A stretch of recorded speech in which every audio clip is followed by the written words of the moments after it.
ẹ̀yin èèyàn mi, ẹ mọ̀ tó kó àkókò yìí, ẹ kú bójú ọjọ́ ṣe rí o. Lórí ọ̀rọ̀ àáfọ̀ olóògùn owó tá à ń bá bọ̀, Alhaji Oríyọmí mọ̀ ti jáde, àwọn gan ti dá sí fa. Ẹ mọ̀ pé òní ni a lọ ilé ẹjọ́, Alhaji sì dá sí i. Wọ́n sọ àwọn ọ̀rọ̀ kọ̀ọ̀kan, kódà àwọn ibi tí oníkálùkù gan ò tiẹ̀ fojú sí, wọ́n sọ. Torí àwọn kan pariwo pé sọ́yẹ wọn ó gbé lọ, kán tètè gbé lọ sí ilé ẹjọ́ bá ní, ìbọ̀yẹ kan ṣe kinní kan, ìbọ̀yẹ wọn ó ṣe kinní kan. Alhaji ní bí wọ́n ṣe mú un lọ ilé ẹjọ́ kò sí nǹkan kan, àmọ́ àwọn tó yẹ kán wò, àwọn ibi tó yẹ kán bójú wò, kán tọpinpin rẹ̀. Kódà bó bá ṣeé ṣe báwọn bá lè dé Ìlọrin gan, àwọn ò débẹ̀. Torí kéèsì eléyìí kìí ṣe kéèsì tí wọ́n lè dọwọ́ bò mọ́. Àbẹ́ẹ̀rí kó tún gbẹnu tán báyìí yan ara lé. Ọkà màmá báyìí o, bó lọ̀rọ̀ yìí gan máa wó sí báyìí. Torí ẹ̀rù ti ń ba ọ̀pọ̀lọpọ̀ àwọn èèyàn wípé ọ̀rọ̀ yìí ṣé kìí ṣe pé tí wọ́n kàn fọwọ́ bò mọ́lẹ̀. Àmọ́ Alhaji Oríyọmí wọ́n fi ń dá gbogbo èèyàn lójú pé kéèsì yìí ṣe kéèsì tí wọ́n lè fọwọ́ bò mọ́lẹ̀. Kódà wọ́n tutọ́ sí gbogbo àwọn àfáà lójúmọ́lẹ̀ nínú ọ̀rọ̀ wọn. Wọ́n tutọ́ sójú wọn gan ni.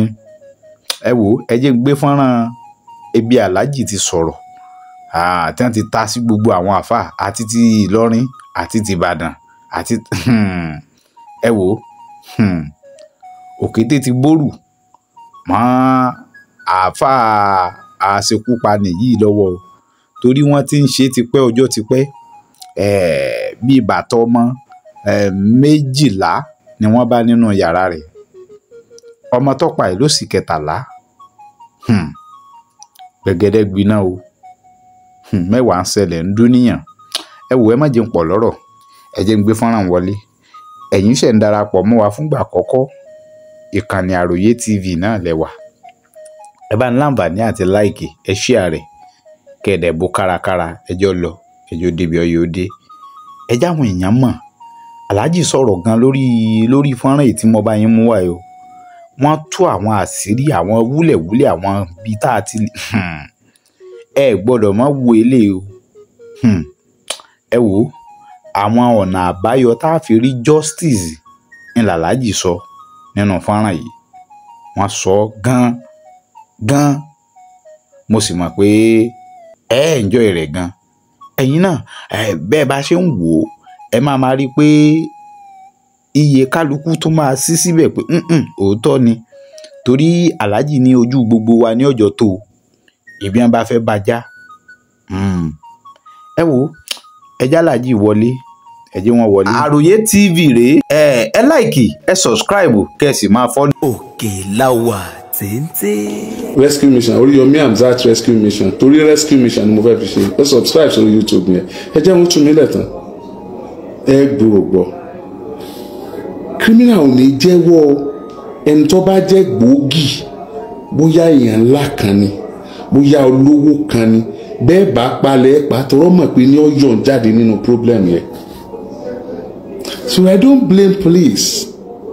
Àwọn kan blame ọlọ́pàá pé wọ́n sáré rọ́ṣẹ̀ lọ ilé ẹjọ́, but it does not stop the investigation.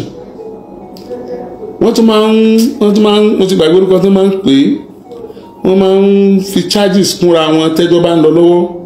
Wọ́n tún lè hard èèyàn mọ́, wọ́n tún lè má àwọn yòókù, àyè tí wọ́n bá mú náà kó affect ẹjọ́ yẹn, wọ́n á tún kó wọn pọ̀ náà ni. So then ariwo pọ̀ jù lórí mátà ìjú tó máa tètè rọ́ṣẹ̀ lọ. So gbogbo tẹ́ ẹ̀rọ yẹn mi náà ń rò pé má jà á sọ, ẹ̀dẹ̀ má jà á sọ̀rọ̀ lọ́bẹ̀. Ṣé ti gẹ́tẹ̀ èèyàn máa ń dẹ tàkúté yẹn ni, ẹjẹ́ á dẹ tàkúté yẹn, ẹjẹ́ á dẹ díẹ̀. Tó bá jẹ mọ́ bẹ́ẹ̀ á padà sọ. Fine, wọ́n ti sáré rọ́ṣẹ̀, wọ́n ti gbé e lọ lẹ́jọ́. Àwa yìí ti mú yàn rí, kìí ṣe mùsùlùmí. Tó bá ń ṣe mùsùlùmí ó ń ṣe lábẹ́nu ni, tó bá ń ṣe kìrìsìtẹ́nì ó ń ṣe lábẹ́nu ni. A ti mú un, tá a sì gba báàtì yẹn mọ́ lọ́wọ́, tá a sì lọ wú ìkúlé rẹ̀, tá a tún wú àwọn nǹkan abátẹlẹwọ́ abórí èèyàn, a kó gbogbo ẹ̀, a dẹ̀ mọ ibi tá a gbé lọ́ngbà yẹn. Nígbà tí ó padà jáde, àwọn tó pàdé ẹ̀ náà wọ́n sàní kó wọn mọ́ rìn síbi tó Oríyọmí ó ti rí òun ló ṣe kú òun bàdàn nígbà yẹn. wọ́n ní waste product ni waste product ni pààtì ara èèyàn yìí ní gbàgbé ọ̀rọ̀ láìláì ìmọ̀ sọ̀rọ̀ tó dùn mí a ṣe wàhálà gan ká tó rí mú a ṣe wàhálà gan wòlé later nígbà tá a rí pa parí iṣẹ́ tán àti ambush àti capture àwa communicate àmọ̀tẹ́kùn try wọ́n cooperate with us bá a ṣe gbé nìyẹn at the end of the day àmọ̀tẹ́kùn kọ́ ló ṣe kéṣe àmọ̀tẹ́kùn kọ́ ló sọ pé waste product ni o àwọn kan ṣàṣọ pé waste product ni. now ọ̀rọ̀ àwọn ọlọ́pàá nìyẹn àti ilé ẹjọ́ ìdí tí mo fi sọ àwọn eléyìí mo fẹ́ sọ ibi tẹ́ kíyèsí ni o àwa tá a jẹ́ àfáà tá a fẹ́ wẹ ìjà àfáà wa mọ́ tá a fẹ́ kó ọkùnrin òkú èrìgì yóò bì la orí social media ẹ̀kọ́ ní ibi tẹ́ wà o bẹ́ẹ̀ ni DPP Ministry of Justice Kwara State advice yẹn ni kó tètè jáde tá advice bá ti jáde yóò lọ sí high court wọ́n fáìlì mátà ìsíbẹ̀ a mọ̀ ṣe mátà lọ ṣe rí kóòtù tí wọ́n gbé lọ yìí wọ́n ti gbé lọ kóòtù torí murder case ni ó wà ní kóòtù lóòótọ́ wọ́n ti lọ já síbẹ̀ yẹn lóòótọ́ ṣùgbọ́n ẹjọ́ ò ti bẹ̀rẹ̀ àwọn tá a tún pursue mátà ẹni tó bá fẹ́ pursue mátà kò ń rojú o kò ní rojú owó kò ní rojú àkókò ló dẹ̀ ready láti gbogbo nǹkan rẹ̀ láti make sure pé n tó ń pursue yẹn ń pursue our eye must be on the ball whatever happens. They will discourage us. They will insult us. They will try to buy us. Please, ẹ má jà dáhùn, ẹ já máa wo bí tá à ń lọ. Nítorí pé ẹjọ́ máa ń pẹ́ o. Ẹjọ́ máa ń pẹ́ gan-an. Yóò kàn pẹ́ for nothing. Yóò bá súyàn pé ajá tún wá nǹkan míì ṣe. No, bẹ́ẹ̀ bá ṣe ń wá nǹkan tuntun ṣe ká máa pọ̀ sí tó wà nílẹ̀ náà. Bá a ṣe máa ń ṣẹjọ́ nìyẹn. So mi ò blame ọlọ́pàá ṣiṣẹ́ wọn dáadáa ṣe báwọn náà wọ́n ṣàjárí gbogbo kínní ó ṣàṣe sìfìlíà náà ló padà gbogbo ẹ̀ jáde ọlọ́pàá ni a lè kò sí perfection nínú ìjọmọnìyàn kọ́lọ̀ tún wa ṣe ẹ kàn wo ẹja máa follow wọn báwa ṣe ń follow wọn iná à ń ràn wọn lọ́wọ́ náà ni bá a ṣe ń follow wọn back to back à ń ràn wọn lọ́wọ́ náà ni bóyá pressure ti pọ̀ lórí àwọn ọlọ́pàá yẹn pressure ti pọ̀ lórí wọn kọ́ọ̀lù yẹ́ra díẹ̀ nìkan ní máa jẹ́ kí ọlọ́pàá tètè ti mátà sí court tí pressure bá ti pọ̀ lórí wọn tẹ́lẹ̀ ń pè bí nìkan tí wọ́n rán wọn létí orí táwọn ṣe fún wọn rí tí wọ́n ń fi oríṣiríṣi nǹkan wọ́n máa ń tì sí court so àmọ́ ìpè táwọn ọlọ́pàá ti gbà bóyá fọ̀ ni fún Abdulrahman ni àbí against Abdulrahman we don't know ntẹ́mi sámọ̀ ni pé ọlọ́pàá ó ti gba ìpè ọlọ́pàá ò dẹ̀ fẹ́ ẹ̀wọ̀n tí kéèyàn máa play ball kí ball máa dùn kẹ́nìkan gègé kí wọ́n á pàṣẹ ẹnìkan kọ́ wá wò pé kò nítorí mi bàjẹ́ mọ́ kó bá mi ẹ pàṣẹ lómi ọlọ́pàá máa ṣe bẹ́ẹ̀ wọ́n yà sáré tì ilé ẹjọ́ ẹ máa bá ilé ẹjọ́ fà gbogbo investigation tẹ bá ní kọ́lọ́pàá máa ṣe lẹ́yìn tó wà ilé ẹjọ́ wọ́n sì lè ṣe ẹ má rò pé kò ní ṣe investigation náà wọ́n sì lè ṣe ṣẹ́gbọ́ now Ìlọrin Ìbàdàn wọ́n ní Ìbàdàn ni wọ́n ta orí sí àwọn kan máa kígbe Ìbàdàn wọ́n torí sí kí ló fọ́ ní sí yín bẹ́ẹ̀ I won't argue that wọ́n ń rà wọ́n ń tà ìtì pamílẹ̀rìn nìyẹn pé o láti jó lókìkí ọmọ ni ọmọ tí wọ́n pa yìí o èmi ìyá àwọn tí ń pa lójúmọ́ ni èmi ìyá àwọn tí ń rorí lójúmọ́ ni àwọn tí wọ́n ó dojú agbo tẹ́ẹ̀mọ́ ti àgàdànù sọ́tún sósì ẹbú tí wọ́n ti gún orí mọ́ wọn ti tọ́ láwọn tó kù nílé dáadáa ọlọ́mọ sọ wa ṣe wá rí kọ̀ọ̀kan tá a bá gbámú báyìí ẹ má jà jùlẹ̀ o ẹ jẹ́ a máa ṣe ká fi máa kọ́ àwọn yòókù lọ́gbọ́n ni o gbogbo ẹni tí ń pé kí wọ́n gbé kí wọ́n tì mọ́lé kí wọ́n pa kí wọ́n ṣe ẹ̀rù bẹ́ẹ̀ lómi nǹkan tó kọ́mọ̀tò kó tó dákọ̀ ọ̀hún ni o bẹ́ẹ̀ ni ẹjọ́ torí Ọlọ́run ẹ má jà fílẹ̀ ni o kò ń ṣe pé eléyìí kò ń ṣe pé ètò ṣẹlẹ̀ lọ fáàjò ní náà nǹkan bí kan ṣẹlẹ̀ lọ fáàjò ní. àwọn pé wọ́n torí sí Ìbàdàn wọ́n á ń jọ àwọn èèyàn lójú kọjú ní lójú o ṣé Ìbàdàn wá jẹ́ ìlú kan ṣé Ìbàdàn jẹ́ ìlú ọmọ Ìbàdàn ni ṣé Ìbàdàn jẹ́ afẹ́ búbàdàn o ẹ mọ̀ búbàdàn wọ́n lọ mọ tó orí tó fi ń búbàdàn ọlọ́ọ̀bọ yanjú ẹ̀ bí ọba ṣẹ́bí rẹ̀ ń bẹ̀ àwárí ìlú tí ò sí Ìbàdàn àárín ìran tí ò sí Ìbàdàn gbogbo nǹkan ló kún Ìbàdàn wọ́n ń ṣe wọ́n ń ṣe o wọ́n ń ṣe bá ló ń ta Ìbàdàn ó sì jọ àwọn èèyàn lójú pọ̀ ta Ìbàdàn ó lè ta Ìbàdàn mọ́ náà wọ́n rà ń bẹ̀ náà sẹ́yìn ti gbàgbé ni ṣe bí Ìbàdàn bí la ti mú ọkùnrin kan tó pe rẹ̀ láàfáà bọ́ọ̀hù kànga tó gbẹ́ síwájú ilé rẹ̀ kí lorúkọ rẹ̀ sókèwé tó gbẹ́ wájú ilé rẹ̀ ibi ìyá kan ló sunkún dọ́dọ̀ mi tó ní ọmọ òun o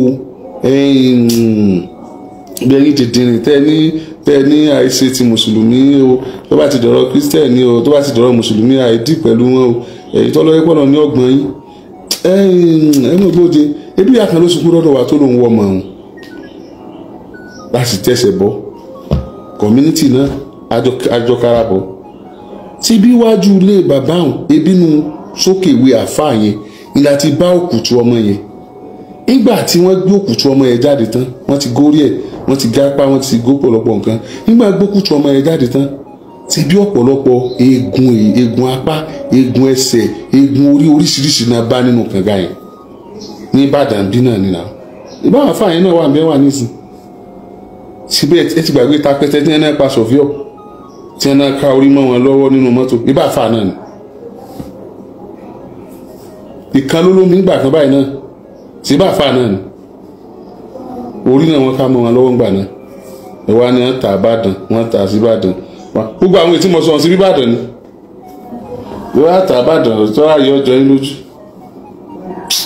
àti kọ́ lọ́wọ́ ṣàánú wa kí a máa ṣègbìyànjú ní gbogbo bí agbára wa bá ṣe mọ níbi tá a bá mọ gbogbo àwọn tí mo kà yẹn wọ́n ń bẹ ní Agodi èmi Abdulrahman Oríyọmí Hamzat mo sì kópa nípa bí wọ́n ṣe dàgòdì àáfàá sí ní gbogbo wọn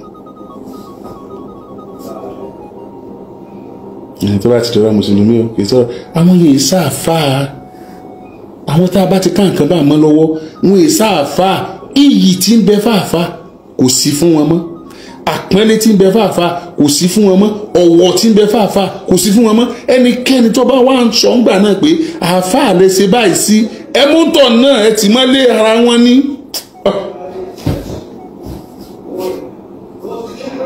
ẹmú ẹ ti mọ́lé ara wọn ní.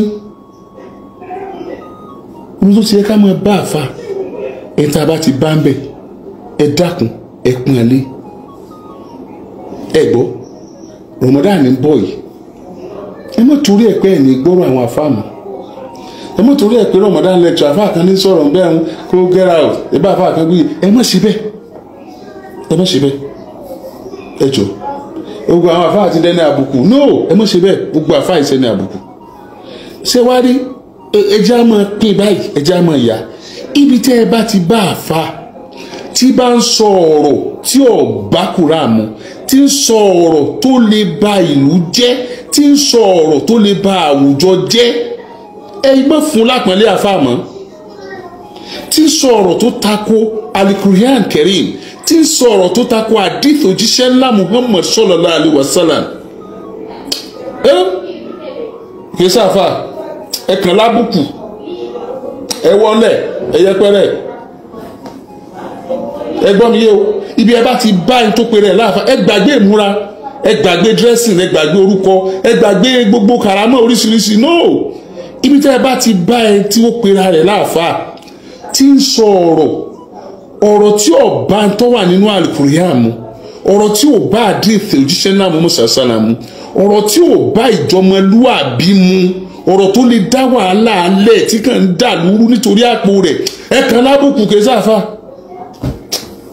ṣùgbọ́n bí tẹ́ bá ti rí àfà ó múra bí àfà ìgbà tí ó tún wá lanu sọ̀rọ̀ ó tún wá ń sọ̀rọ̀ bí àfa ẹ̀rí bẹ̀rù Ọlọ́run ó ń sọ̀rọ̀ pẹ̀lú ọ̀rọ̀ alikurihan kò sọ̀rọ̀ fẹ́ẹ́nú kò sọ̀rọ̀ ta ni ó mú mi kò sọ̀rọ̀ tó lè bàlújẹ́ kò tako ojú ọ̀nà Ọlọ́run ẹ dákun ẹ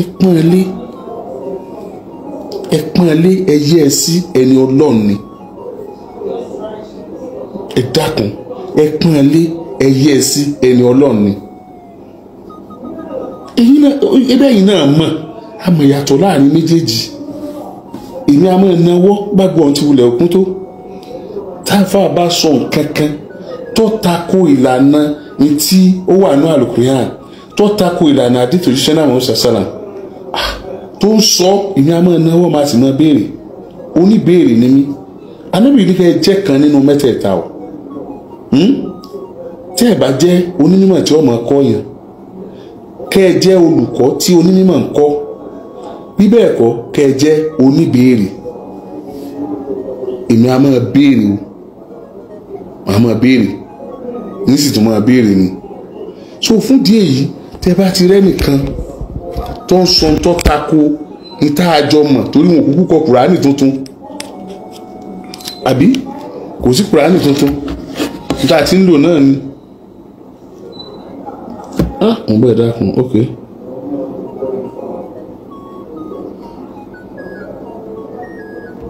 kò sí Kùránì tuntun níta tí ń lò náà ni àdìtì kankan ò sì sọ̀kalẹ̀ wá mọ́ èyí tó ti wà tẹ́lẹ̀ náà ni torí òpin ànábì náà ni ànábì wọn sàṣàrà fún di èyí tẹ́ ẹ bá ti rẹ̀ ti ń sọ ń tọ́ takò tó tún ló ń gbé tó ń dín tuntun tí tó tún fẹ́ báyé jẹ́ èyí sáfà blood full rẹ̀ nǹkan máa bá kọ́mọ́ kó rí igi yóò bìlà ẹ blood full rẹ̀ kó máa bá tiẹ̀ lọ. now mo ti clear àtọlọ́pàá mo ti clear àtàwọn afá mo rẹ̀ ti sọ ti obìnrin oríṣiríṣi orí tóbìnrin yẹn obìnrin tí Ọlọ́run ní kó pàdé ikú rẹ̀ níbẹ̀ yẹn mo ti sọ níta fi mọ̀ pé Ọlọ́run ṣàánú wa ni o bọ́kọ̀ bá pààyàn ọkọ̀ ní ògbé o ẹni tí ó pa ọmọ ọlọ́mọ wọ́n láǹfà ní ìmì nípe láǹfà anyway wọ́n láǹfà ní ìmì nípe láǹfà àwọn àfáà náà ló tún lọ ṣe fìdáò nílé ọmọ tí wọ́n pa àwọn tí wọ́n pọ̀ mọ́ wọn ò torí pé wọ́n láàfáà lẹ́yìn tó pọ̀ mọ́ àwọn kí wọ́n láwọn fẹ́ rà àfáà mọ́ láyé pé káwọn àfáà mọ́ wá ṣe fìdáò èyí tó túmọ̀ sí pé àfáà gidi ń bẹ ntí èsì sáfáà tó ń pèrè láàfáà náà bí irú Abdulrahman yẹn àwọn náà ń bẹ kọ́lọ́n kó yàwá yà wọ́n so ọ̀rọ̀ tilé ẹjọ́ náà ó ní mo ti tú fún yín yẹn ọ̀rọ̀ Ìbàdàn pé Ìbàdàn ni wọ́n torí sí ẹni ẹ bá torí fún wọn wá gbé e ìgbà àgbèsà àti pé gbogbo Ìbàdàn ni ẹni ẹ torí fún ebi yẹn kan ní ẹ̀ta fún Ìbàdàn gbogbo Ìlọrin òsì sákò ńlọrin nígbà tí Abdulrahman ń pààyàn ńlọrin gbogbo Ìbàdàn náà ní sákò ńbàdàn nígbà bá wà mẹ́ntàn torí fún Ìbàdàn àìní jẹ́ kíru wa ìwọ́n mú ń tọ̀ nìkan ni ó dùn wá torí wọn náà lè dá àwọn tí ń náwó lójú agbo tí wọ́n ń kì gọ́mọ̀tẹ̀ pówó rẹ̀ ni ó tún wá lóun fẹ́ fi sponsor Ramadan program lọ́dọ̀ tí a ká lè lè dànù tó ẹjẹ́ àmọ̀ wọn ọ̀tán kò jù bá náà lọ ṣùgbọ́n pé wọn ò sí èmi ò sí náà tí wọ́n pẹ́ Ìlọrin ṣe sọ báwọn Oníbàdàn àwọn ń ta ọ́ wọ́n ń ta ọ́ wọ́n ń ta ọ́ wọ́n ń ta ọ́ wàláì wọ́n ń ta wọ́n ń rà ọ́ wọ́n ń rà ọ́ ṣé gbogbo Ìlọrin lọ́pa ọmọ ọlọ́mọ ni ebi yẹn kẹlọ sáwà torí ẹ̀ka kó gbogbo Ìlọrin kú bẹ́ẹ̀ àbí ká sọ pé gbogbo Ìlọrin lápá yẹn rárá làákàyè ọgbà làákàyè kò sílùú tí àwọn ènìyàn ò sí báyìí gbá burú yẹn tẹ̀ káàkiri ni etí kálukú bá ti ń mú lọ́dọ̀ rẹ̀ ní kó máa lé wọn dànù fa kó máa dì pẹ̀lú wọn ká má fọwọ́ ẹ̀hẹ̀ mú wọn ká jẹ́ wọ́n mọ̀ pé àfẹ́ mọ́ láwùjọ wa àfẹ́ wàhálà bí ẹ̀ mọ́ láwùjọ wa kálás kékeré yọ ọmọ dìjà lú o kẹ́ni kó dẹ̀ má trivialize ẹ̀ bóun fi ṣeré kẹ́ni kó dẹ̀ má ṣe torí owó kó fi máa wówó kẹ́ni kó dẹ̀ má fi wá popularity kéjọ wọn balance kí wọn má lè sọ kínní anyway àwọn tó ń wò wá ọgọ náà àwa náà gbọ́n o ṣùgbọ́n àwọn tó ń wò wá náà ọgọ wọn kò ṣàánú wa Is there any report? I'm still expecting some other reports from Kwara State, from Ilorin.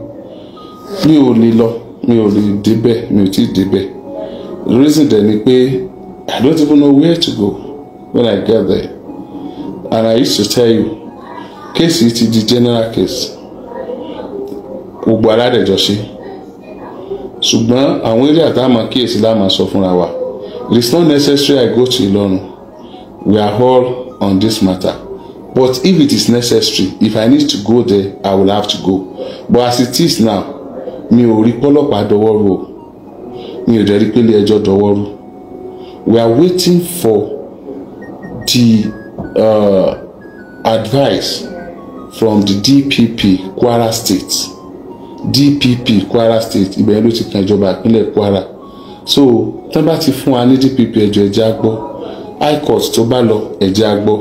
Because this matter is not a magistrate court matter. It is High Court matter. And we are all interested on this matter. May God bless you as you listen to me tonight. I don't know how to say it. I don't know what to say. My heart is broken. My heart is bleeding. When the information reached me that one Alfa butchered a lady, I keep asking myself, why? For what? Money? Why? Money. This life. Ephemeral. Mirage. It's uncalled for. It's uncalled for. Where do you throw your heart? Where do you throw your conscience? Somebody, you slept with her and you killed her, even if you do not sleep with her. And then he said, the lady had asthma and she died. And the next thing for you to do is to pieces her. If truly she had asthma, she's an asthmatic patient, even if she died like that, you rush to police. Let them lock you up. They will do post-mortem. When the result is out, you will be exonerated. Are you okay? Do you know what you are saying? Do you know what you are telling us? You butcher someone. You have that cutlass before. You have the template, the place to do that. And the body is not completed. Where did you get the conscience? I mean, where did you get the heart to do that? And you are telling me it's the first time? How do you want me to believe that? When people like you have told me a lot of lies before I find out my truth. My dear brothers and sisters, whatever we are doing, whatever we are planning to do, let's charge that thing, that conscience. And second thought is very, very important in whatever we hope to do. Second thought. Second thought. What if I plan it this way and it doesn't work this way, what will happen? And funny enough, very, very funny enough, these people that are using woman parts, they don't make it, they don't get it, they would never be rich. They don't get it, they will never be rich. So, I thank God for my life. If your conscience is clean, that you have never hurt anyone to get to where you are, congratulations. You belong to my class. Life.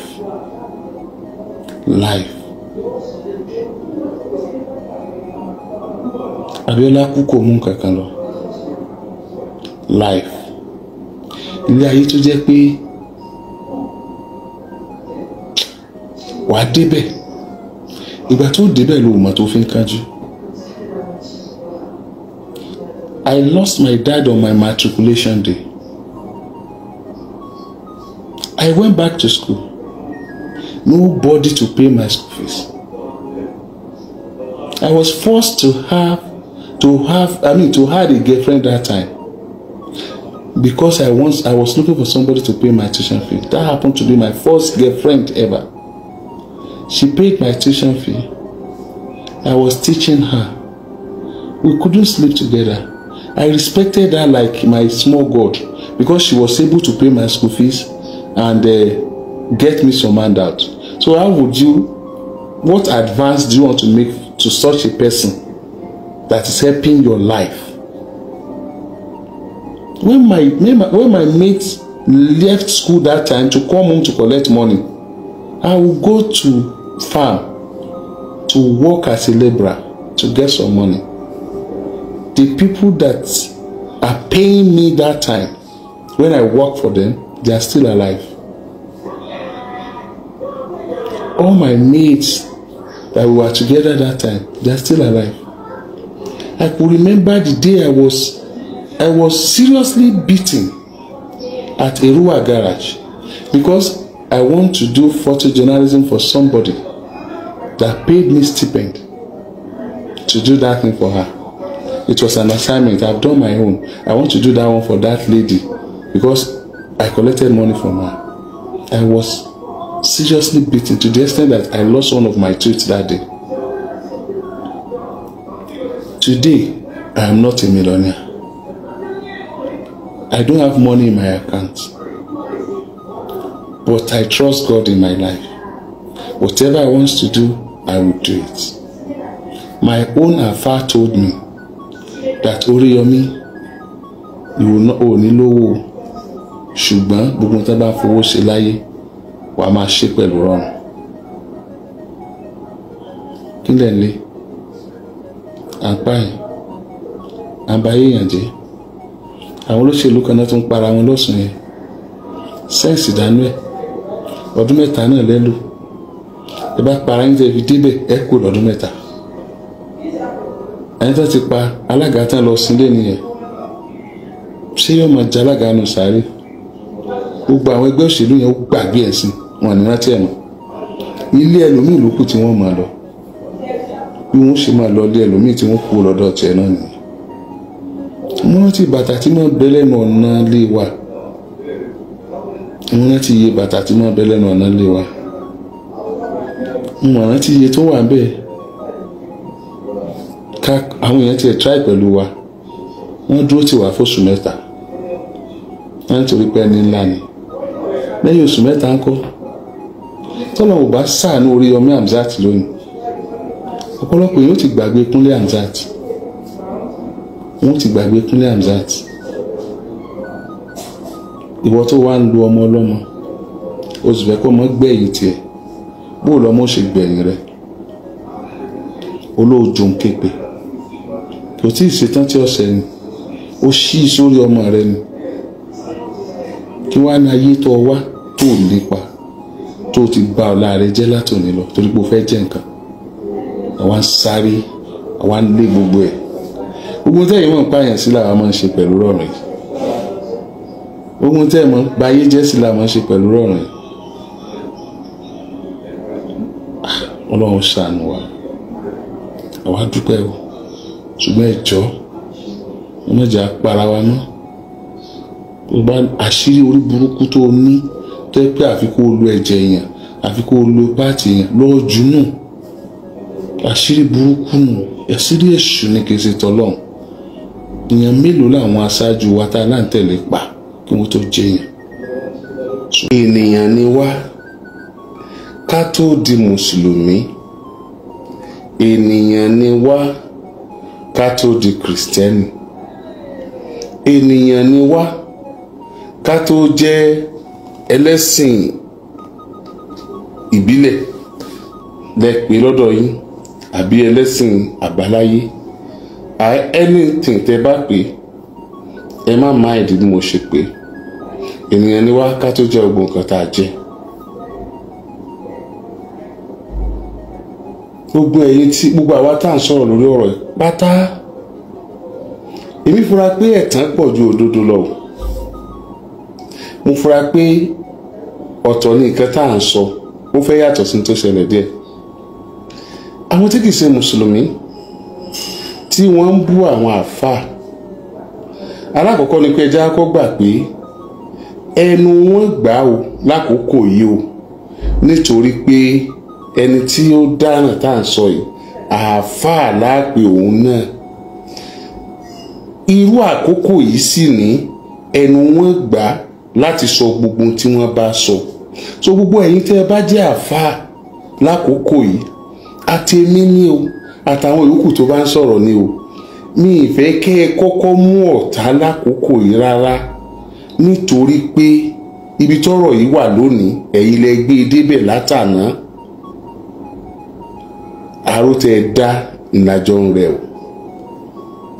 Ìyẹn fún ẹ̀yin àfáà tí wọ́n mọ̀ bú, àtàfáà tó súnmọ́ lọ́hùn, àti èyí tí ń ṣe irú tọkùnrin ṣe, àtàfáà lóòótọ́, àti àfáà Facebook, àtẹ̀ntí òótọ́ pé ògùn nìkan ló mọ̀, àti dárídárí, àti torítorí, àti ra orí, gbogbo ohun tí ń jà àfáà pátápátá.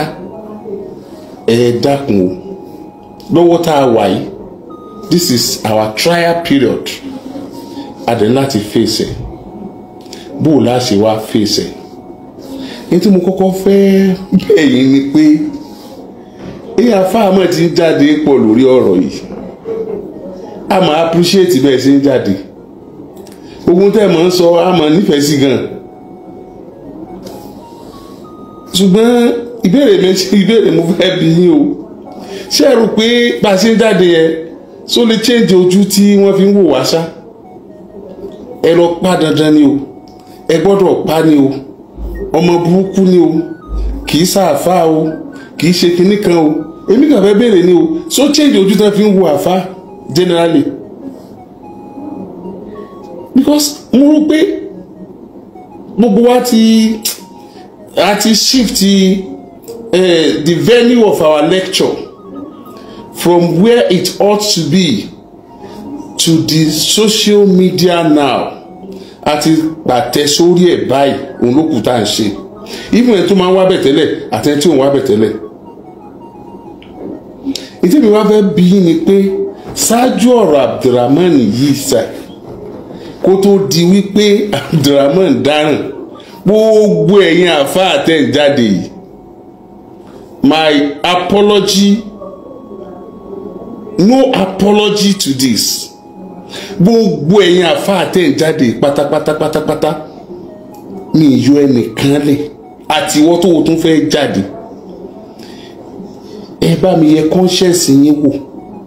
What has been your contribution to the society nínú ọ̀rọ̀ tẹ́ ń sọ lórí social media, nínú tẹ́ ń kọ́ àwọn ọmọ kéwú yín, nínú ìtẹ́ ń sọ gbangba àti tẹ́ ń sọ kọ̀rọ̀?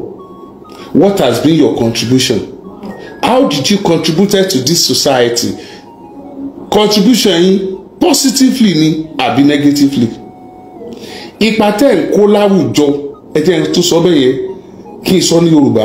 Ipa tẹ́ ń kó láwùjọ nínú àwọn ọmọ tẹ́ ń kọ́ ń kéwú, ipa kírù nǹkan tó ṣẹlẹ̀ yìí kó má fìdí múlẹ̀ ní àbípa kírù nǹkan báyìí ó máa ṣẹlẹ̀ lẹ́ ń kó. Association ẹ̀yà alálàáfáà lóríṣiríṣi, torí ẹgbẹ́ ọ̀rẹ́dẹ́gbẹ́ alálàáfáà ti wà, ẹgbẹ́ àjọké onílé kéwù kan náà ó ti wà, ẹgbẹ́ àjọǹgbàdúgbò alálàáfáà ó ti wà. Kí ni àwọn ìtẹ́ máa ń preach nínú ẹgbẹ́ yín yẹn? Èmi ti rí àsàlátù kan tó yẹ pé béèyàn bá fẹ́ lọ ọbẹ̀ ńgbà kan tí ọba wọtọ tó fáìn tàbí ó ní fóònù tó lé lọ́wọ́ kò ní lọ, àwọn èèyàn ń gbàwé fóònù torí gbọ́n fẹ́ lọ àsàlátù. Mo mà àsàlátù yẹn mi ní sọrúkọ ẹ̀. Ọ̀pọ̀lọpọ̀ inú yín náà sì mọ̀ tó yẹ pé show off là ń lọ sí ń bẹ̀, show off sí. Èmi ti rí mo rá àsàlátù yẹn mo dẹ̀ mọ́ mo mọ̀ gbà yẹn.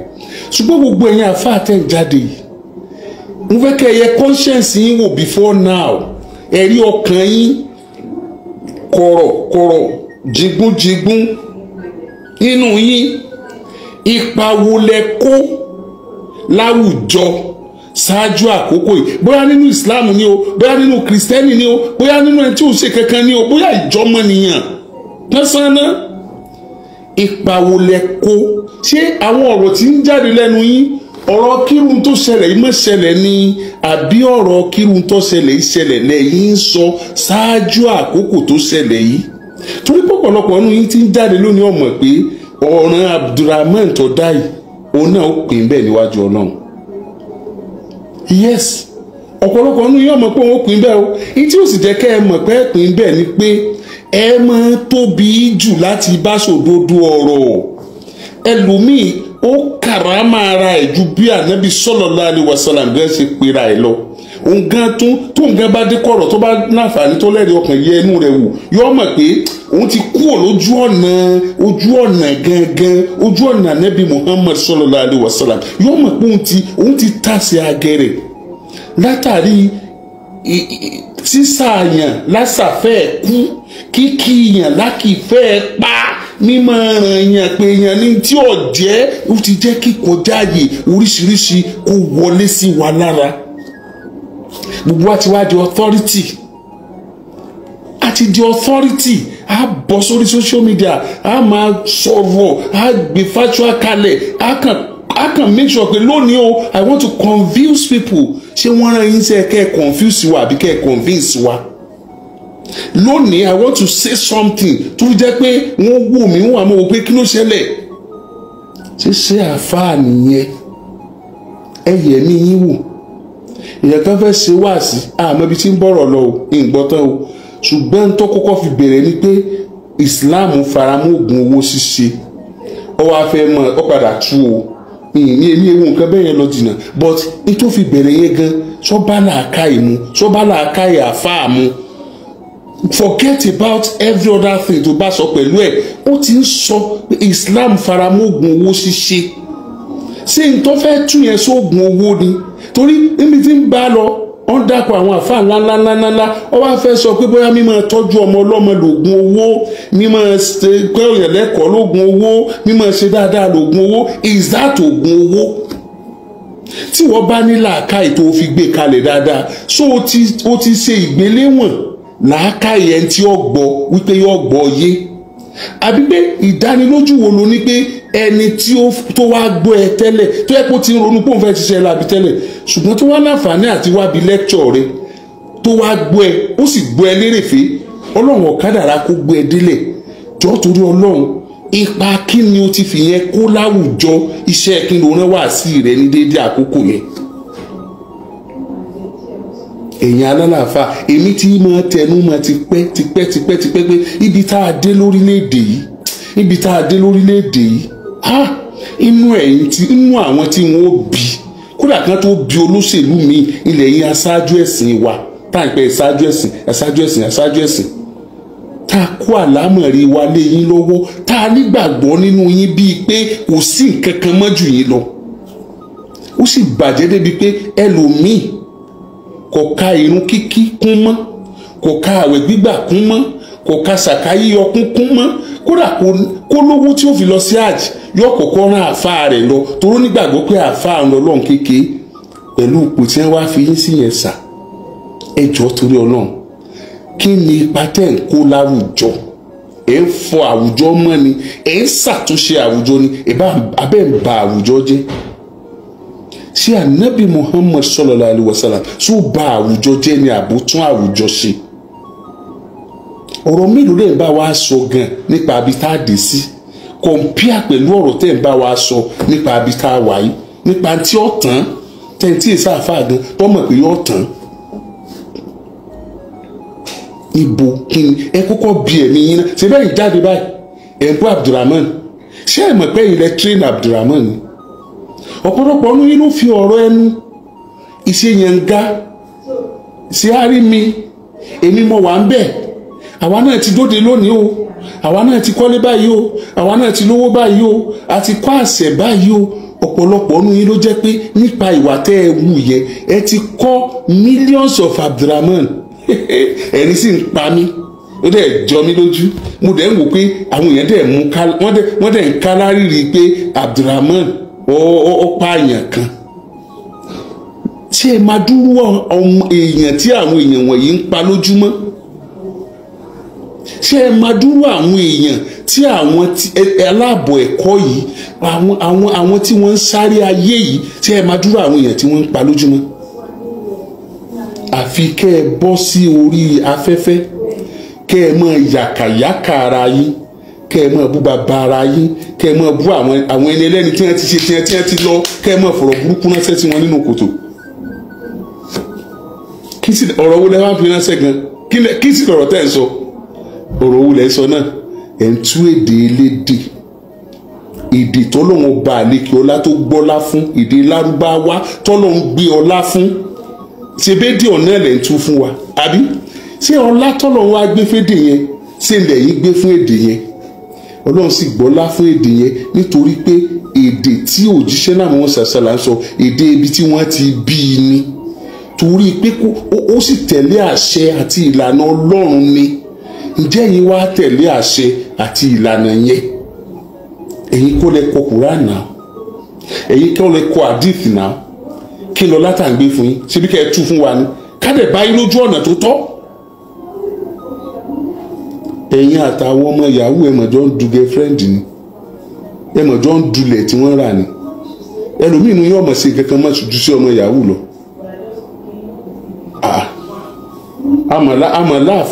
àmàláàfà tó yẹ pọ́ mọ̀ specialize lórí yahoo mọ̀ ni. àmọ̀mọ́ tí ń jẹ́ yahoo plus, àmọ̀mọ́ original yahoo, àmọ̀mọ́ wákàtí mọ́ dápẹ́ ni ọba wa gbọ́sẹ̀ lọ́wọ́ yín tí ò padà wá dọ̀ yín mọ́ nígbà tí iṣẹ́ bá dáhùn, àmọ̀mọ́ wákàtí ẹ̀ ń dá fún wọn. irú ọ̀sẹ̀ wo ni? irú iṣẹ́ wo ni? iṣẹ́ gbígbóná,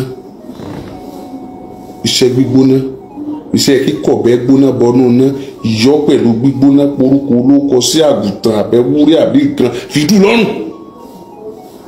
sísè pa kàndákẹ́ kò tẹ́ wa lọ́rùn.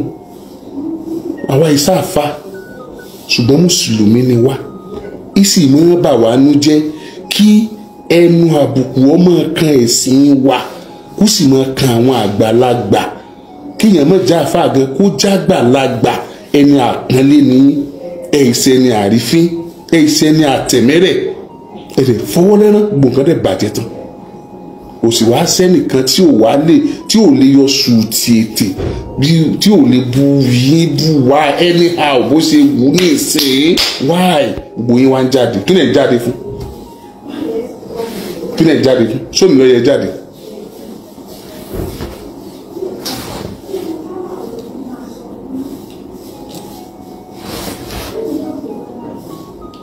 oníkọ́lọ́ yẹ kẹ́ jáde náà, oníkọ́lọ́ yẹ kẹ́ jáde, ó ti yẹ kẹ́ jáde before now. gbogbo jáde yín tẹ̀ jáde kí ni so Abdulrahman ní sí tí ọ̀nà ọmọ kéwù tí ọmọ kéwù ẹnìkan kọ́ sáà kankan ní ẹjọ́ ń lòdì bàndírì, sáà kankan ní ẹjọ́ ń lòdì gbogbo ẹ̀. àwa lè bára wa sọ̀rọ̀ ń kọ̀rọ̀ mọ́, a lè ṣàtúnṣe ara wa ń kọ̀rọ̀ mọ́, gbogbo òdi ara wa láwa máa fẹ́ ta lójoojúmọ́. àmọ́ bá a ṣe bọ́mọ ìyá wa wí mọ́, àmọ́ bá a ṣe bàgbàlagbà wí mọ́, àmọ́ bá a ṣe bọ́mọdé wí mọ́, àmọ́ bá a ṣe bẹ́lẹ́kọ̀ọ́ wí mọ́, àfẹ́kọ̀ọ́ bára wa wí mọ́. àfáà mi náà bọ́ sórí social media yóò rí òdodo ọ̀rọ̀, yóò sá make sure pé òun sọ̀rọ̀ yẹn lọ́nà tí yóò fi táwọn èèyàn tí ó wò wọn fi pọ̀, tí òun fi ní fẹ́ sẹ́yìn, yóò sá máa pẹ́ sọ, yóò máa pẹ́ sọ. àní mọ ibi tá a kà wọ́n sí mọ́, àní mọ ibi tá a pè wọ́n mọ́, kí wọ́n lè máa pẹ̀lú mi léyìn rẹ ní ọkàn máa sọ oríṣiríṣi. àwọn sì fún ọlẹ́ra máa wò yín, àwọn ìkúkú sáfà, àwọn akẹ́kọ̀ọ́ sẹ́sìn tiwa ni, àwọn ìsáfà. ṣùgbọ́n jẹ́ bí yín sà, ẹ̀yin àfáà wa, kí ló kù náà? kí ni a fi mọ bàbá wa bàbá Kamal? kí ni a fi mọ bàbá wa bàbá Lágége? kí ni a fi mọ bàbá wa Lágbàjì? kí ni a fi mọ bàbá wa Lámúnigun? àti àwọn bẹ́ẹ̀. kí ni a fi mọ bàbá Lánàṣẹ̀? kí ni a fi mọ iná kojú tàná? kí ni a fi mọ iná gbogbo àwọn àfáà ńláńlá? kí ni a fi mọ bàbá wa Haruna? kí ni a fi mọ wọn? ṣe bí ká sọ ọ̀rọ̀ ká bẹ lóhùn kó sì gbàdúrà ni. bóyá ẹ̀wà mọ̀ ẹ jẹ́ rán yín létí. kì í sọ automatic ká máa wádọ̀ yín pé ẹ bá wa bẹ lọ́hùn rárá nǹkan kan ló sì sọ wá di ká máa wádọ̀ yín pé ẹ bá wa bẹ lọ́hùn.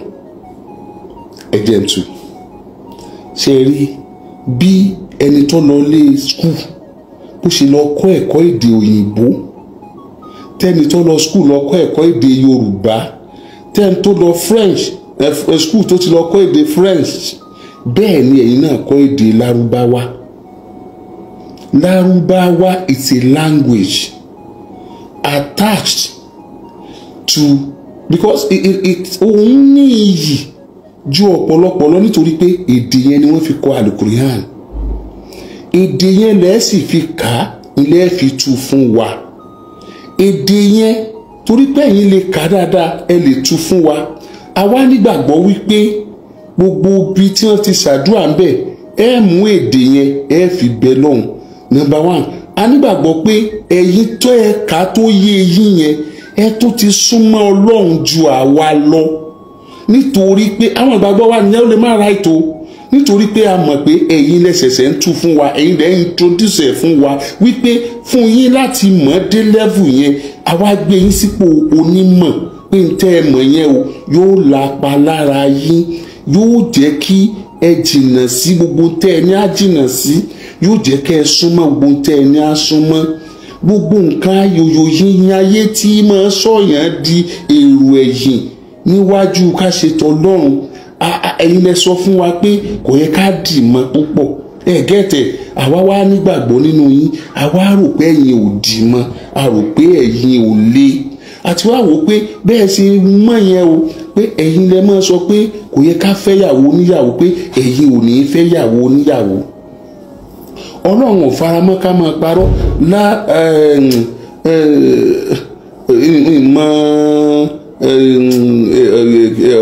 bẹ́ẹ̀ ti sọ pé Ọlọ́run ní kí á jìnnà sí ṣìnà lárúbáwá ń sá lọ lọ́wọ́ tí mo wà pé ẹ̀yin lẹ kọ́ wa bẹ́ẹ̀ pé ẹ̀yin ló jìnnà sí ṣìnà Ọlọ́run ò fẹ́ olè nígbà tẹ́ ń tú fún wa la gbọ́ pé olè ọ̀dà pé àwọn náà jìnnà sí olè jíjà pé ká má múrogún pẹ̀lú Ọlọ́run ẹ̀ṣẹ̀ ńlá ni ẹ̀yin gan ẹ̀ ní múrogún pẹ̀lú Ọlọ́run ká sì mọ́ sáré ayé ká gbàgbé ọ̀run rọ́bà náà àti iná fídú nìyá pé bá a ṣe ń tọrọ ayé o ká má tọrọ ọ̀run náà ká má fi ayé wa bọ̀ ọ̀run wa jẹ́ a nígbàgbọ́ pé ẹ nígbàgbọ́ bẹ́ẹ̀ ẹ sì ṣe pẹ̀lú wa gbogbo àwọn kinní ìsà ìjẹ́ ẹni á mọ̀ mutí àwa yìí ti lọ bí màlúùdìnà bíi kan rí tá àfáà tó pè wá nígbà tí wọ́n jáde ta tó sọ̀rọ̀ èmi ò gbóòórùn kankan béèyàn mu gbogbo ilé ayé ìtàn bọ́ bá ń sọ̀rọ̀ n ò gbóòórùn Ọlọ́run ò fún mi lóòórùn gbígbọ́ àwọn ọmọ tá a jọ lọ wọ́n sáré di ọ̀fọ̀ di mú kí ló ṣẹlẹ̀ wọn ni àfáà tó wá kí wa ó ti yóò fa ó yó kìí ṣe ọdún ìmọ̀ọ́sọ kìí ṣe ọdún tó súnmọ́ yìí o mò ń sọ̀rọ̀ bíi 20 years ago ó ti yó ọ̀gá ẹ̀dẹ́ ti yó tọ̀ níbo ní ká páàkì sí oníká páàkì ìsàlẹ̀ ń bẹ̀ o ìsàlẹ̀ tó nàka sí fún wa náà lágbàdódì kejì tá a fi lọ lé wa àwọn ọmọ pé irú àwọn èèyàn báyìí ni iṣẹ́ yìí ọmọ páwọn àfáà tán mutí wọ́n sì sọpọ́ tí ọ̀dà wọ́n ń fọtí ló ṣẹ́ bí èèyàn bá kírun lẹ́yìn ẹlòmíì báyìí tá a bá fẹ́ kírun wọ́n léèyàn ó dà ní ẹ̀pọ̀ òun fẹ́ kírun láwòkọ́ṣe ìmáàmù ni ìta àtúlẹ́yìn rẹ̀ ti yó náà àfáàní sọ fún wa pé ká lélé ayé àfáàní sọ fún wa pé ká sáré níbo lẹni a sáré lọ tí ẹ fẹ́ sáré wọ sáré ni àfáàní sọ fún wa ká sáré ẹsẹ náà sọ fún wa ká sáré mo là ń sáré lọ sì sọ fún wa ká fi gbogbo nǹkan lẹ̀ fọlọ́run ẹni tó ní a sáré gan ti sáré àbẹ́ni tó lèèyàn sáré gan ò ti sáré òun ò ti fò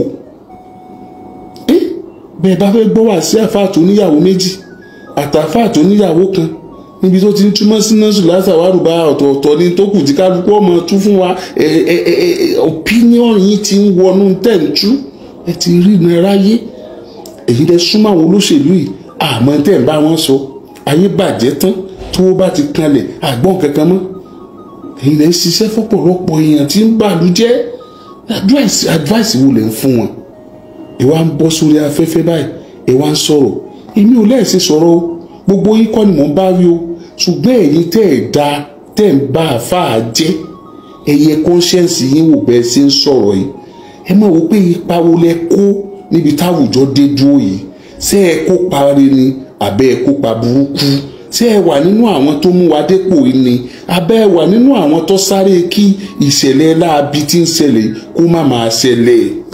Ẹ kọ́kọ́ bìrà yín ná, ẹ bá ti wá bìrà yín tán ẹ wá wò pé bó ni aburú yóò ṣe ní máa ṣẹlẹ̀ tí ò ní máa tẹ̀síwájú. Number 1 ó ní pé iṣẹ́ kí ni iṣẹ́ yín sà. Wọ́n ń kéwú ní Saudi, wọ́n ń kéwú káàkiri àgbáyé, iṣẹ́ kí ni iṣẹ́ yín gan-an.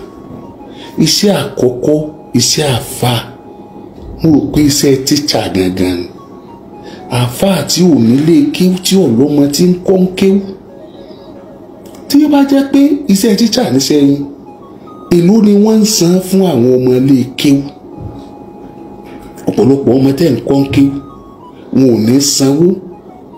Ọjọ́ wòlímọ̀ lẹ́ẹ̀dùn ó dè ó dijọ́ wòlímọ̀. Nítorí ọjọ́ wòlímọ̀ ìní máa jẹ́ káàfáà òkun kọ́ jẹ́ onísùúrù, yóò máa kọ́ ọmọ lọ nímúra di pé Ọlọ́run ó san lẹ́san, yóò wá máa ṣe sùúrù dijọ́ tọmọ bá mọ kéwú. Ọjọ́ wòlímọ̀ ni wọ́n wà ní wọn owó gbá owó àwòtá ń sọ yìí náà. Ọ̀pọ̀lọpọ̀ ọmọ lọ́jọ́ pàáfáà ní ṣe wòlímọ̀ fún. Iṣẹ́ àkọ́kọ́ nìyẹn. Tó bá jẹ́ pé a gbà pé iṣẹ́ àkọ́kọ́ nù, gbogbo àwọn àfáà ńláńláńláńláńlá tẹ́ ẹ máa dáko, tẹ́ ẹ máa ti orúkọ wọn síwájú, tó yẹ pé bẹ́ẹ̀ so mọ́ wọn bí ẹ̀ so mọ́ wọn bí, èwo ni ọ̀kọ́ máa ń kéwú nínú wọn? Èwo ni ọ̀kọ́ máa ń kéwú? Èwo ló jẹ́ pé iṣẹ́ ká máa ṣiṣẹ́ fáwọn ẹni bí, iṣẹ́ ká máa ṣiṣẹ́ fún mo fẹ́ dájọ́ lẹ́ o, àrí nǹkan mọ́lẹ̀ kérò pọ̀. Èwo ló jẹ́ pé iṣẹ́ tí ẹ fi lè ròyìn ẹ̀ nìyẹn tí ọ̀kọ́ máa ń kéwú nínú gbogbo wọn. Ìyẹn ló ń sọ fún wa pé iṣẹ́ àkọ́kọ́ iṣẹ́ àfáà gangan ó ní kó jẹ́ ẹni tí ọkọ̀ ọmọ ní kéwú. Àmọ́ àwọn àfáà ńláńlá kódà tí wọ́n jẹ́ ìmáàmù tán tún ṣe wáàsí kiri gbogbo àgbáyé lónìí nílẹ̀ Yorùbá yìí náà ni kódà tí ó jìnnà síbi tíṣẹ̀lẹ̀ ti ṣẹlẹ̀ tó yẹ pé wọ́n tún kọ́ ọmọ kéwú dì sí. Àmọ́ àwọn àfáà tó yẹ pé the same state ni pẹ̀lú bí tíṣẹ̀lẹ̀ ti ṣẹlẹ̀ wọ́n sì lè ṣe wáàsí throughout 30 days láì tó sì jẹ́ pé wọ́n sì tún kọ́ ọmọ kéwú dì sí. Number 1 wà ní pé àwa tá à ń kọ́ ọmọ kéwú kí là ń kọ́ wọn o. Àwa tá à kọ́ ọmọ kéwú kí là ń ṣe. Bẹ́ẹ̀ ni àfáà tó dúró tán tí yan náfìlà lóru, àsìkò gba náfìlà lóru sẹ́rẹ́ lòmíì, kí ló dé tó ń dáhùn gbà wọ́n pé ọ̀la àfa. Ṣé òfin Nàìjíríà sọ́tako babaláwo ni? Òfin Nàìjíríà sọ́tako oníṣègùn ni? Jẹ́ babaláwo náà, jẹ́ oníṣègùn, jẹ́ tó o bá fẹ́ jẹ́. Àbí ta ló sọ fún ọ pé gbogbo oníṣègùn páàtì èèyàn náà ń lò? Ta ló sọ fún ọ pé gbogbo babaláwo páàtì èèyàn ni wọ́n ń lò? Tí ẹ̀yin gan wá burú gan ju oníṣègùn lọ, ó burú ju ti babaláwo lọ. Torí pé ọ̀pọ̀lọpọ̀ nínú àwọn tí ń jáde yìí wọ́n ń jáde lójú ayé ni o, wọ́n mọ̀rìn àjò tí wọ́n rìn lẹ́yìn o lórí àwọn ọmọ tá à ń sọ yìí. Ọ̀pọ̀lọpọ̀ àwọn tí ń jáde lójú ayé, tí ń jáde tẹ́ ń rí, tí ń sọ̀rọ̀ pé tí ń sọ̀rọ̀ oríṣiríṣi, mi dákọ̀ ẹnìkankan o, kódà bí mo ṣe ń sọ yìí mi mẹ́nìkankan nínú wọn. Gbogbo àwọn tó jáde pátápátá kò sí èyí tí mo bá ṣe láàbì kankan lọ́wọ́ rẹ̀. Ṣùgbọ́n mò ń sọ fún wọn ká yẹ conscience wọn wò. Nínú àwọn tó sì ń jáde yìí, àwọn tí ó jẹ́ pé àwọn náà ń ṣe irú tá à ń sọ ìwà bẹ́ẹ̀. Ṣùgbọ́n bọ́rọ̀ yìí ti wá bójú kẹ̀kẹ́ yìí tí wọ́n bá jáde, ayé òní kí ló dé tí wọ́n jáde ni wọ́n fi jáde. Islam yìí ṣẹ̀sìn àbùkù, Islam yìí ṣẹ̀sìn yẹ̀yẹ́, Islam yìí ṣẹ̀sìn tí wọ́n fi wọ́lẹ̀. Ẹ̀sìn Ọlọ́run ni, kò ṣẹ̀sìn tí èèyàn ti ẹ̀ lè fi wọ́lẹ̀. Ọlọ́run nìkan ló lágbára lórí ẹ̀sìn. Nígbà èèyàn bá dọ́dọ̀ rẹ̀, ó ní ọ̀yọ́ ilé ìsọ̀nù, ìní ọ̀yọ́ ilé ìsíbì, ó ní àjọkẹ́ ayé lòun, àṣàkẹ́ ọ̀run. Sáà tí ń kírun torí kálẹ̀ lówó ni báyìí. Sáà tí ń sàfà torí kálẹ̀ kọ́ mansion. Kí ló ṣẹlẹ̀? Kí ló dé?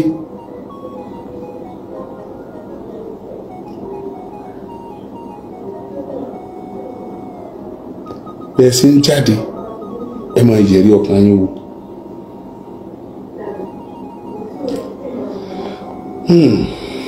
Tí n bá ní sọ ìrírí mi nípa irú nǹkan báyìí, òun ló jẹ́ rẹ́rìn-ín gbà mú dé.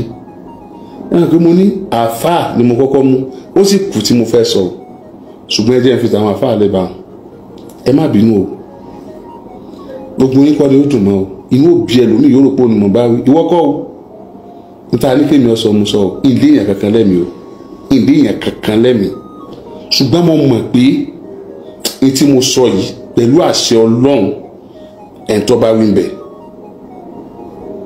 tó bá jẹ́ pé Ọlọ́run ó dàbí ẹ̀dá ni tó lè ní òun ó sì ṣèdájọ́ gbogbo àwọn tí ń lo páàtì èèyàn tí wọ́n fi bóyá wọ́n fi sọsẹ́ fún tí ìwẹ̀ ni àbí wọ́n fi ṣẹ́bu fún tí ìfọ́ nǹkan mu òun ó sì tásìrí gbogbo wọn síta jọ ẹ̀rí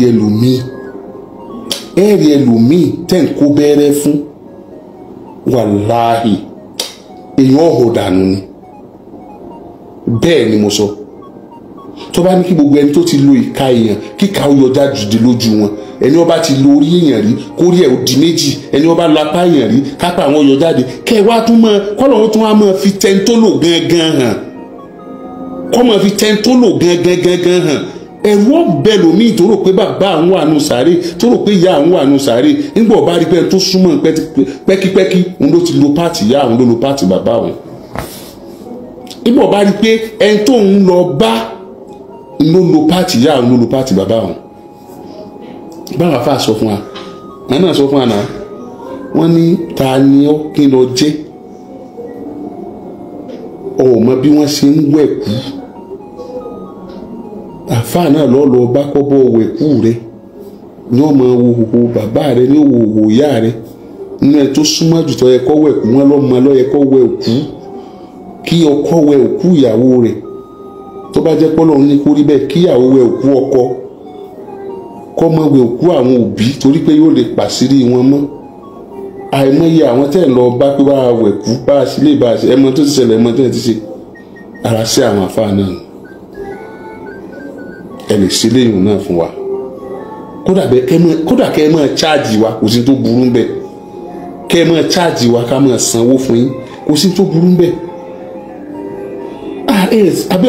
abẹ́ wa ti pọ̀ jù náà tí àwọn èpò fi wá wọnú àlìkámọ̀ tó báyìí tí wọ́n fẹ́ bà wọ́n tó dáa jẹ́ pátápátá àwọn àfáà gidi ń bẹ lórílẹ̀ fa àwọn tẹ́bi ò ní pa débi ìjẹkújẹ àwọn tí òtútù ò ní mú débi ìwọ̀kuwọ̀ aṣọ àwọn tí wọn ò ní ranjú máa fẹ́ ayé débi pé wọ́n bà ọ̀run wọn jẹ́ wọ́n ń bẹ lórí ilẹ̀ ṣùgbọ́n á ti wá ṣe báyìí ọkọ̀ tó pajá àjàlá ó ti pọ́kọ̀ àjàlá mọ́lá wọn lọ́kọ̀ wò lájà pàǹtà bẹ̀rùn ọlọ́kọ̀ àjàlá ni báwọn àfáwọn náà bá ń bára wọn sòdodo ọ̀rọ̀ láàrin ara wọn ẹ̀já jìnnà sílé ẹ̀já jìnnà sí tọ̀hún ẹ̀já jìnnà sílé yóò dìjà ni ọ̀rọ̀ burúkú ni dáàbò social media wọ́n gbẹ̀gbẹ̀ mọ́ social media láti mọ yàkàyàkà ara wa táwọn sọ̀rọ̀ burúkú síra wa ẹ̀ káàbọ̀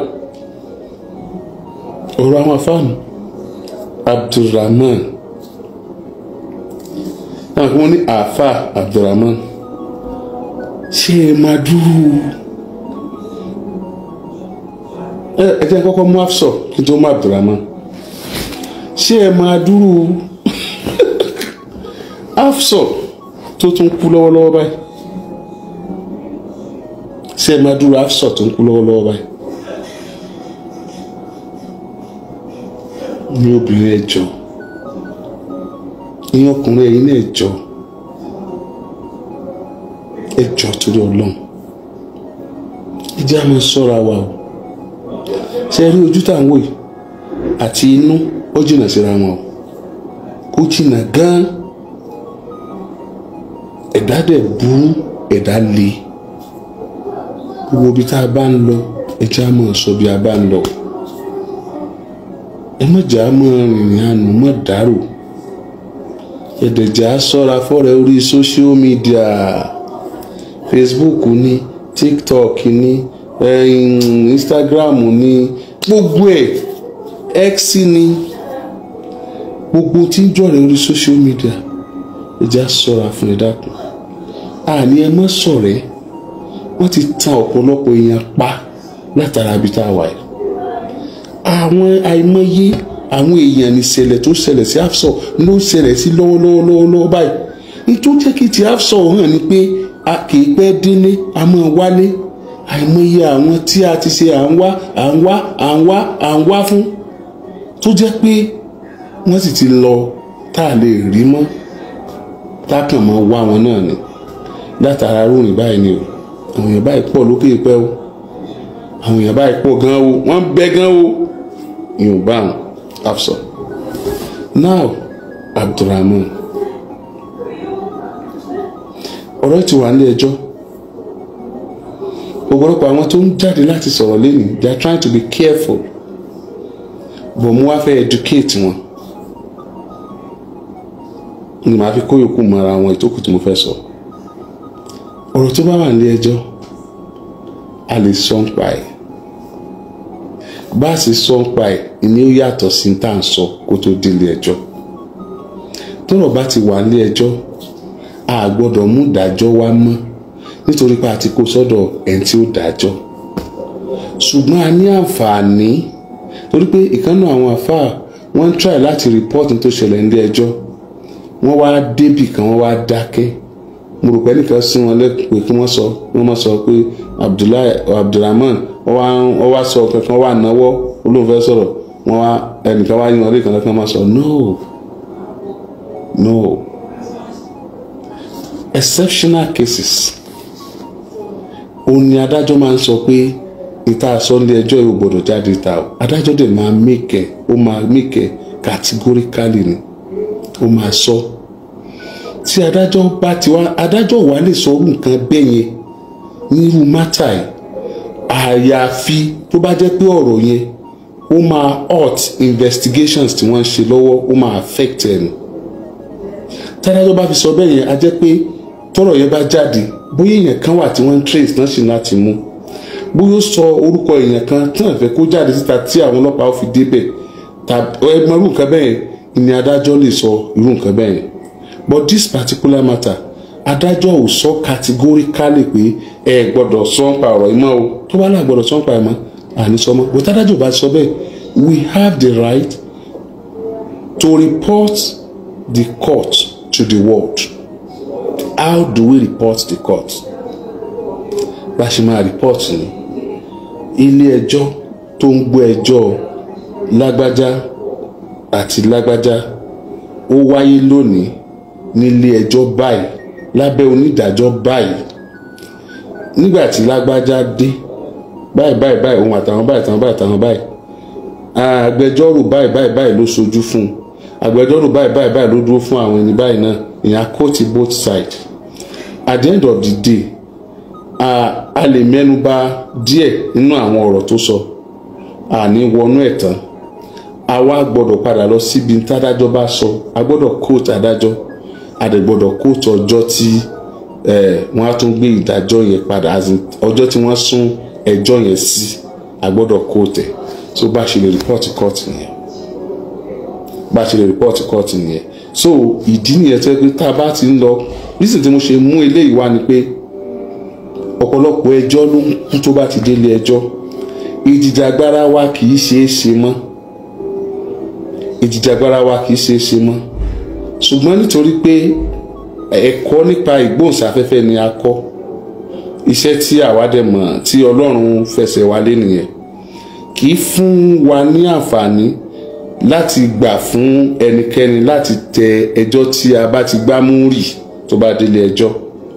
ẹ̀yin náà dẹ̀ rí i pé tẹ́ bá fura ó máa ń fún wa ní àwọn àṣeyọrí lóríṣiríṣi pé ẹjọ́ dé ilé ẹjọ́ àsìkò yẹn ní gbogbo àwọn mídíà wọ́n máa relax both print and broadcast and the new media they will relax wọ́n á ní ó ti délé ẹjọ́ ok nígbà tó délé ẹjọ́ tẹ́ ẹ̀ fún aráàlú ní update mọ́ nípa rẹ̀ báwo ni ilé ẹjọ́ ò ṣe ní ṣe tó wù ṣé ẹ mọ̀ wípé iṣẹ́ tá à ń ṣe lórí social media gan ó máa ń ní effect lórí ẹjọ́ effect tó máa ń ní ni pé àwọn adájọ́ directly or indirectly àwọn náà lè need àwọn nǹkan kan látara nǹkan tó bá jẹ́ background information tá à ń give lórí ọ̀rọ̀ tó ti ṣẹlẹ̀ yẹn but a gbọ́dọ̀ preempt adájọ́ àbí ká sọ tádájọ́ bá give standing order wípé ká má sọ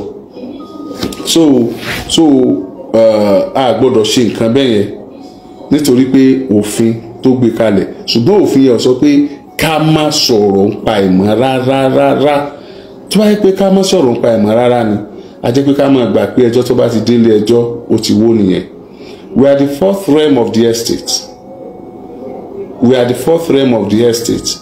We have the power under the Constitution of Federal Republic of Nigeria to report the cases in the court. To report whatever cases that is going on in the court, be it celebrated case or uncelebrated case. This particular case, it's a celebrated case. It has to be reported to the society. They need to know update. They need to know what next. Ìgbà táwọn yẹn ń report lẹ́ẹ̀kan gan tí mo gbọ́ ẹ kúṣẹ́ takuntakun. Abdulrahman Afso ọlọ́pàá Ìbàdàn ilé ẹjọ́ 6 Abdulrahman Afa Abdulrahman Afso bẹ́ẹ̀ kọ́ Afa Abdulrahman Afso ọlọ́pàá Ìbàdàn ilé ẹjọ́.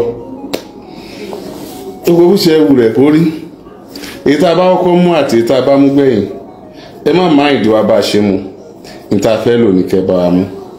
Ẹ káalẹ́ káàbọ̀, Oríyọmí Hamzat lórúkọ mi. Update àti ọ̀rọ̀ díẹ̀ tí mo kàn fẹ́ ká kíyèsí. Tí ẹ bá fura sí báwa ṣe máa ń ṣiṣẹ́ tiwa, àwa jẹ́ ẹni tí kò mọ̀ ṣe rárá. Tó jẹ́ pé tá a bá ti jáde báwo kan ṣe fẹ́ gbọ́ wa làwọn kan fẹ́ wo bí tá a kù sí. We cannot come to Ìlọrin now, but next adjournment we might be there. Next adjournment yẹn it was not mentioned nínú report wọn pé ọjọ́ báyìí ni o. Meanwhile the case wọ́n kàn lọ gbé lọ sí magistrate court ni. The magistrate court does not have power over this particular case. They will take the case out of magistrate court because it is a murder case. Tá bá gbé murder case lọ sí magistrate court, adájọ́ magistrate court ò láṣẹ láti ó kọjá jurisdiction láti sọ pé ẹ tú ẹni ilẹ̀ àbí ẹ má tú sílẹ̀. So any criminal case tá bá ti gbé lọ síwájú magistrate court, there is no doubt about it, that particular suspect is going to prison that day. Nítorí pé wọ́n á nìkan lọ tọ́jú ẹ̀ pamọ́ ni. They are waiting for government, Kwara state government. The whole world, we are waiting for Kwara state government now. DPP, Director of Public Prosecution. Òní DPP under Ministry of Justice. Kí náà máa gbé jáde? Wọ́n á gbé advice jáde. Inú advice yẹn ni ó ti jáde bóyá Abdulrahman lẹ́jọ́ jẹ́ àbí ò lẹ́jọ́ jẹ́. Irú ibẹ̀ yẹn ni àwọn ọ̀pọ̀lọpọ̀ èèyàn ti máa ń lọ kọ́nà ẹjọ́ tó fi máa ń dàrú nígbà míì tá a sọ pé ọlọ́pàá dẹjọ́ nù, ọlọ́pàá dá kéèsì rú o, adájọ́ ò dájọ́ dáadáa o. Adájọ́ yẹ bó ṣe wulẹ̀ kó ní interest tó nínú mátà yẹn. Nǹkan tó bá jáde ní DPP, Director of Public Prosecution, òun ló máa lọ sí High Court. Nítorí máa jáde níbẹ̀ tó bá sọ pé ó lẹ́jọ́ jẹ́ o, kò ní padà kíní ẹ̀ ò ní lọ sí magistrate court mọ́, it's going direct to High Court. High Court yẹn ti máa ṣẹjọ́ lọ nítorí pé criminal matter ni.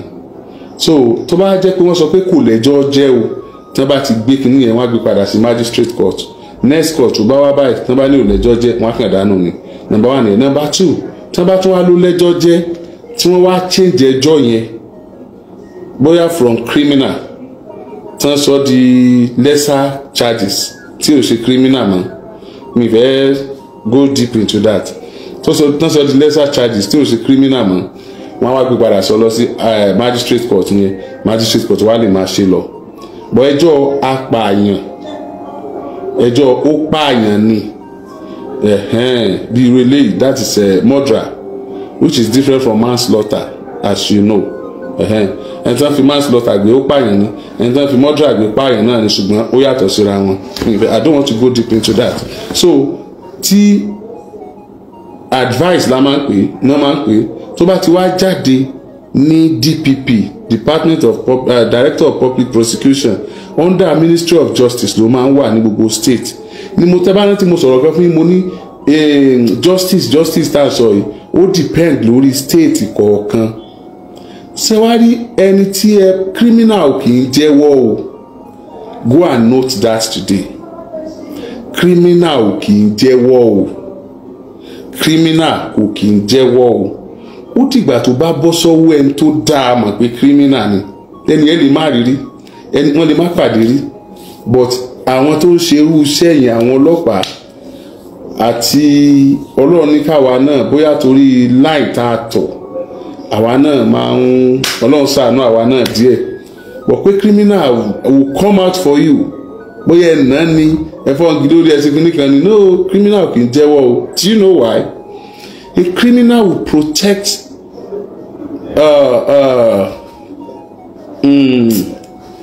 kí ni a máa ń pè wọ́n náà, accomplice àbí nǹkan. Criminal will protect some of his accomplice tó mọ̀ pé wọ́n ní owó. Tó bá jẹ́ pé ó ta orí yẹn fún èèyàn kan tó dẹ̀ mọ̀ pé tó ń ta orí yẹn fún ó lówó gan, ó lè gbà ó ńlẹ̀, ẹni ọ̀rọ̀ àmọ́ gbóúnjẹ fún prison o. Ní mẹ́ni yẹn yóò léèyàn kan tí ó máa rán sí tí ó lọ́ máa gbóúnjẹ fún. Wow, ẹ jẹ́ kí ìjọba ó tú mi lẹ̀ tán, ẹ jẹ́ kí ìjọba ó tú mi lẹ̀ tán kí n analyse nǹkan pè ní prison àtàwọn nǹkan tó ń ṣẹlẹ̀. Ẹ gbúrò gbọ́, ẹ yẹ ṣáà ẹ subscribe sórí YouTube mi, Oriyomi Hamzat Rescue Mission.